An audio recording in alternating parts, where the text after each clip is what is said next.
छत्तीसगढ़ आपके सामान्य चैनल के सभी दर्शकों को नमस्कार। आदरणीय सतनाम जी, नागेंद्र जी, आपको नमस्कार। देखिए, निश्चित रूप से हम जो कह रहे थे कि भाई हम अपने कथनी और करनी में विश्वास रखते हैं, तो जो काम हमने किया उसी पर पार्टी को आगे बढ़ाने के लिए आज हमने अपने 11 के 11 लोकसभा सीटों के प्रत्याशियों को घोषित कर दिया।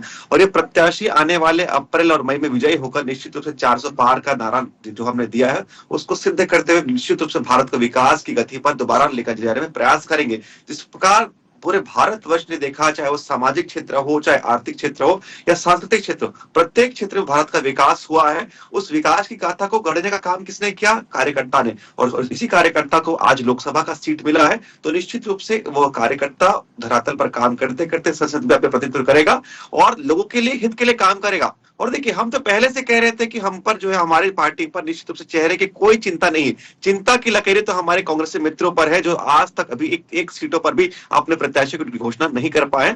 तो निश्चित रूप से चेहरे की जो चिंता है वो उनके यहाँ है। चाहे वो, मैं अगर बात करूं, आदरणीय दीपक बैज जी कुछ दिन पहले हम पर जो है कटाक्ष कर रहे थे, चुनौती दे रहे थे। देखिए, चुनौती तो देना बहुत आसान है, लेकिन यही आदरणीय बैज जी है जो निश्चित रूप से विधानसभा के चुनाव में हारे थे। तो किस मुंह से चुनौती दे रहे थे? जनता जानती है कि इनके यहाँ केवल क्या है, बस खोखले वादे होते, धरातल पर तो कोई काम होता नहीं है। और पूरी कांग्रेस पार्टी वर्तमान में अपने स्टार्टअप बॉय राहुल गांधी जी को लॉन्च करने का प्रयास कर रही है। जनता के बीच तो जा ही नहीं पा रहे, क्योंकि जनता के बीच किस मुंह से जाए, जनहित में कौन सा काम किया है। लेकिन मोदी जी की बात करूं, देखिए, माइक्रो लेवल पर काम करने वाली पार्टी है। चाहे मैं महिलाओं की बात करूं, तो महिलाओं को उज्ज्वला योजना के माध्यम से गैस सिलेंडर देकर जो है बहुत धुएं से उन्होंने मुक्त कराया। युवाओं की बात करूं तो देखिए, युवाओं को सबसे पहले अगर मैं बात करूं, सबसे माइक्रो लेवल की बात करूं, तो युवा जब पहले फॉर्म भरता था तो उसको जो है गजेटेड ऑफिसर के माध्यम से पहले अपने फॉर्म को साइन करवा के जमा करना पड़ता था। उन युवाओं को शक्ति दी कि आप सेल्फ अरेस्ट करिए। उस युवाओं को शक्ति देकर आज युवाओं के जिसके माध्यम से आप अर्थव्यवस्था की बात करो, तो युवाओं के बल पर